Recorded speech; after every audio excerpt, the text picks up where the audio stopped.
नमस्कार, मैं हूं अखिलेश पांडे और आप देख रहे हैं सी न्यूज़ भारत। वक्त हो चुका है न्यूज़ आर का। बिहार के औरंगाबाद जिले के समाहरणालय के नगर भवन हॉल में पूर्व केंद्रीय मंत्री और सारण सांसद राजीव प्रताप रूडी ने एजेंडा 2025 दृष्टि बिहार के मद्देनजर 12 करोड़ की जनसंख्या वाले बिहार के सभी विभागों में पिछड़े होने पर सवाल किया। रफ्तार से बढ़ता भारत पर पिछड़ता जा रहा है बिहार, आखिर ऐसा क्यों? इन सारे प्रश्नों को लोगों के बीच कार्यक्रम में बहुत ही विस्तार पूर्वक रखा गया, जिस पर उनका साफ साफ कहना था कि वो पिछले 28-30 साल से राजनीति में सक्रिय हैं और उन्होंने बिहार से बाहर दूसरे राज्यों में जाकर लोगों से जाना तो सभी अच्छे राज्यों में काम करने वाले बिहारी ही थे। उन्होंने इलेक्ट्रॉनिक के माध्यम से बिहार की बदहाली को दिखाने की कोशिश की। बिहार से बाहर बिहारी दूसरे प्रदेशों में वहां की राज्य सरकार की आमदनी को लगातार बढ़ा रहे हैं, क्योंकि उनके पास बिहार में न तो कोई उद्योग धंधा है, न ही कोई खेल का स्टेडियम, न ही आईटी सेक्टर में ही कोई कार्य है और न ही कोई शिक्षा नीति जिसमें अच्छा मेडिकल कॉलेज, इंजीनियरिंग कॉलेज हो, जिससे यहाँ के लोग दूसरे प्रदेशों में मजदूरी करने, पढ़ाई करने और पलायन करने को मजबूर हैं। बिहार सरकार लगातार नींद में सोई हुई है और बिहारियों को लगातार पलायन करना पड़ रहा है, जिससे बिहार लगातार पिछड़ता जा रहा है। ये सब बातें बिहार के औरंगाबाद जिले के समाहरणालय के नगर भवन हॉल में पूर्व केंद्रीय मंत्री और सारण सांसद राजीव प्रताप रूडी ने एजेंडा 2025 दृष्टि बिहार के मद्देनजर जनता से कही। इसके अलावा उन्होंने क्या कुछ कहा, आइए आपको सुनाते हैं। पूरी दुनिया में पूरे बिहार से बाहर जाने वाले बिहार के आगे है तो बिहार पिछड़ा है, और ये सच्चाई है कि दुनिया में अगर सबसे आगे व्यक्ति है तो बिहार ही है। बिहार पूरे भारत से पिछड़ा हुआ है, और ये सच्चाई को इन आंकड़ों से आप कैसे दो? मैं आपको अपने जीवन के लोगों के पास दो चार वीडियो दिखाते हैं, मैं आपको सच्चाई से कोई उठा नहीं। हमारे वरिष्ठ लोग बैठे हैं तो सच्चाई का थोड़ा वो सब कुछ दिखाइए जो इस देश के नौजवान हमारे गांव से निकल के देश भर में कर रहे हैं। एक नंबर दिखाइए तो बड़ा इंटरेस्ट होता है।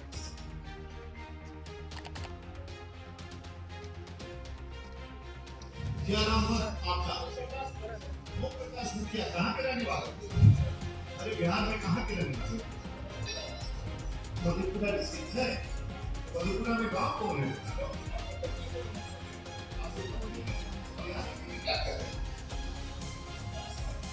बांस का काम तुम लोगों को आता है? क्या बात है? बांस का काम ये क्या बना? जाफरी बना रहे हो? जाफरी तो बड़ा कठिन बनाना है। ये आदमी कहाँ सीखे? आप कैसे सीखे? तो वहाँ पर क्या नाम है? अच्छा का घर बनता है तुम्हारे बांस का, तो बांस का काम करते करते तुम लोग दिल्ली चले। और आपका क्या नाम है? रूमी मुखिया। मुखिया जी तो आप लोग एकदम मधेपुरा, मधेपुरा से, मधेपुरा जिला होगा और मुरलीगंज बंगाल के एकदम पास है। तो बिहार इतना दूर आप दिल्ली, अब बिहार में काम करने का मन नहीं करता।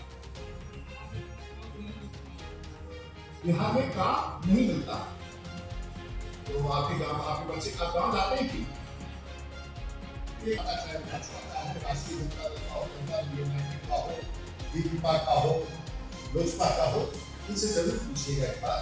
और अगर आपको ठीक लगा मेरा बात, उनसे जरूर पूछिएगा कि राजीव प्रताप रूडी जो बात कह रहे थे तो सही कह रहे थे। ये जरूर पूछना पड़ेगा कभी न कभी कि आपकी जो बात जो कह रहे हैं सही है।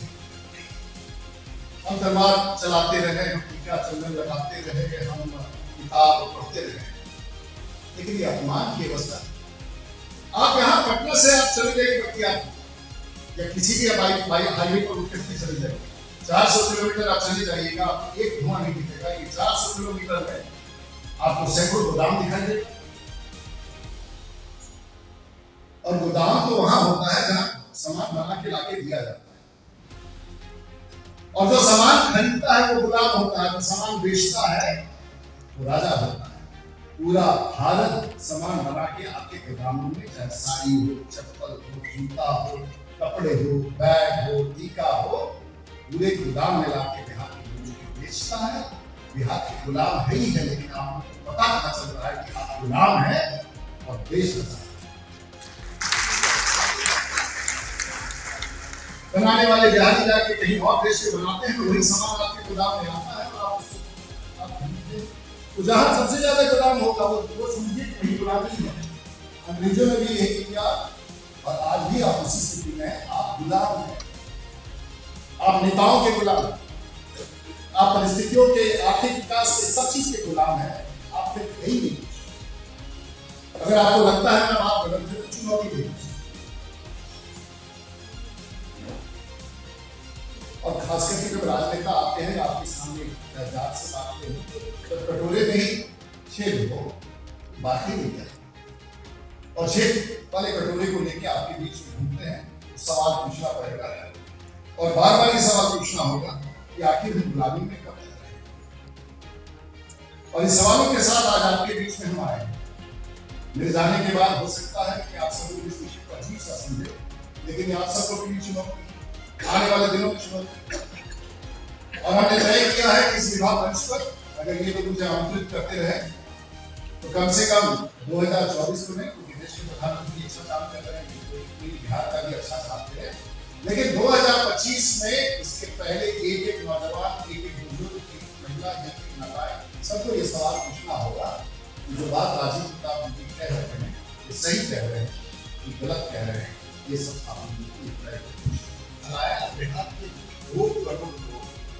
देश के कोने कोने में भीख मांगने की स्थिति में कटोरे में हाथ में शहरी लेकर घूम रहे हैं, लेकिन ये सवाल कोई नहीं पूछने के लिए तैयार है। पिछले 7 साल में 50 साल में इतनी बड़ी संख्या में लोग बिहार छोड़ के क्यों चले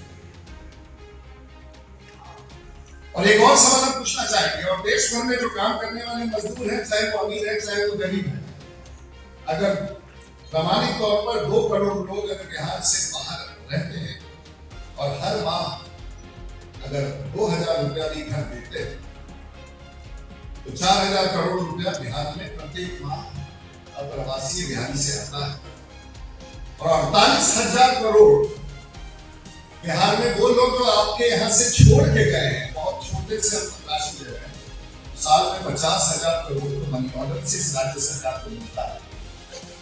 2 लाख करोड़ का बजट है और 50,000 करोड़ बाहर से आते हैं।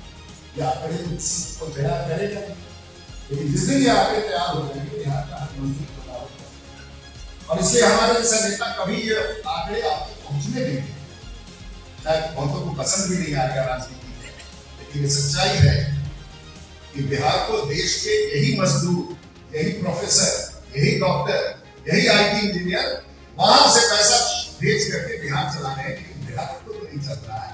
ये सवाल आप सब लोगों के सामने खड़ा करना चाहूंगा और आप सब लोगों से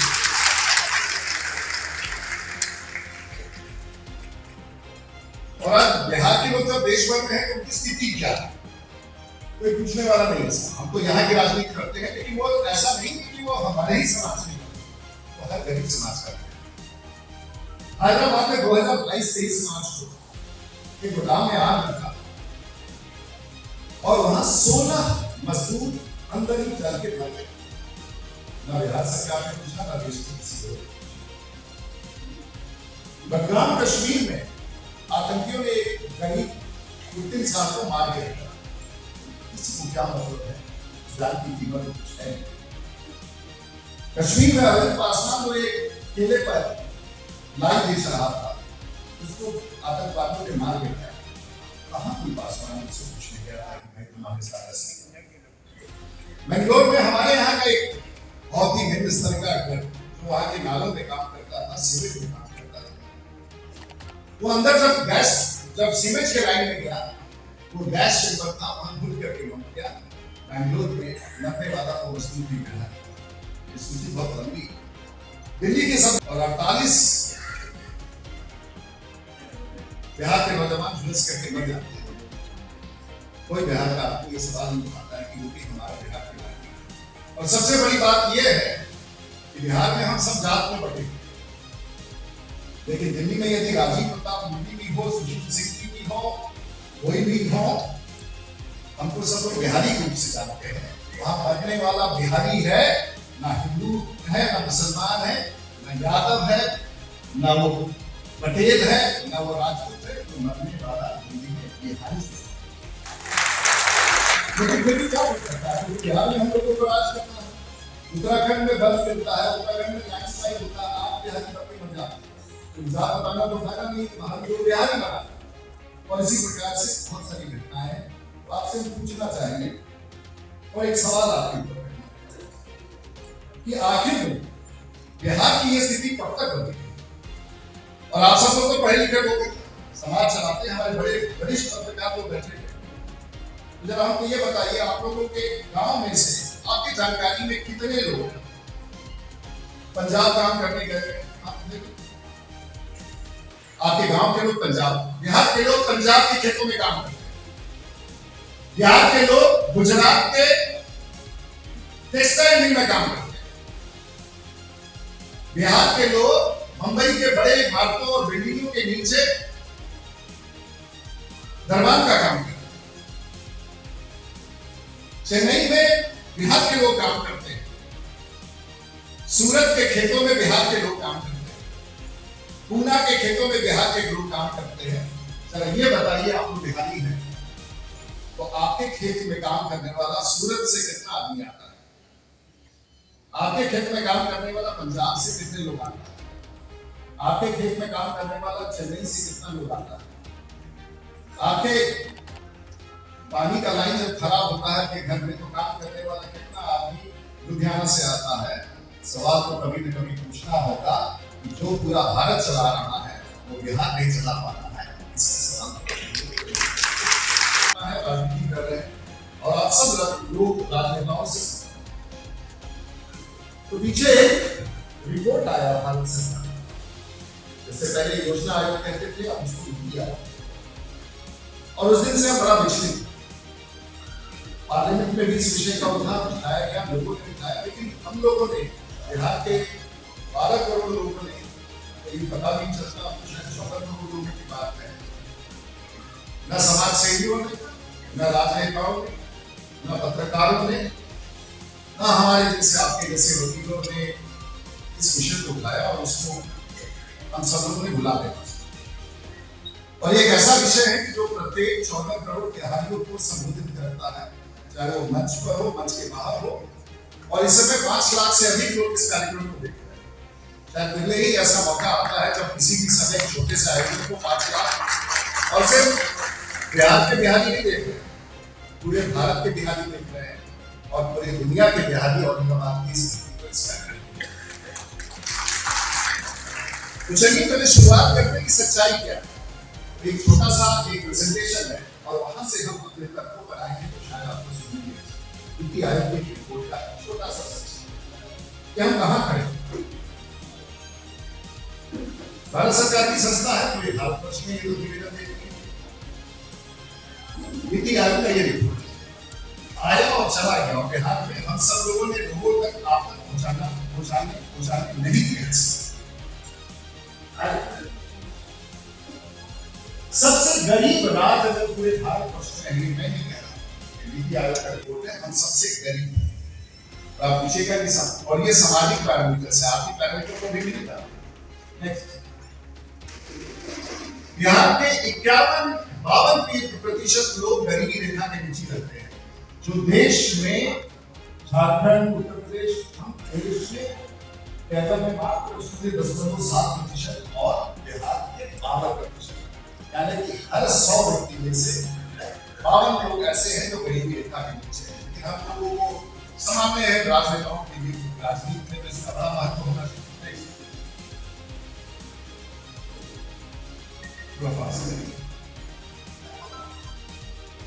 आप अगर पूरे भारत में जो नक्शा निकल के आया है, तो लाल में लिखा है, तो भारत में कहा बिहार है। नेक्स्ट, 52% इसको अलग अलग तरीके से रखा गया है ताकि आपके दिमाग में बैठ जाए कि हम जो पिछले 70 साल में हमारी उपलब्धि हुई है, बिहार भारत में सबसे निचले पदार्थ पर खड़ा है। नेक्स्ट, औरंगाबाद से सी न्यूज़ संवाददाता रमाकांत की रिपोर्ट। फिलहाल इस खबर में इतना ही। देश दुनिया की तमाम खबरों के लिए देखते रहें सी न्यूज़ भारत, और खबर आपके साथ, आपके हाथ।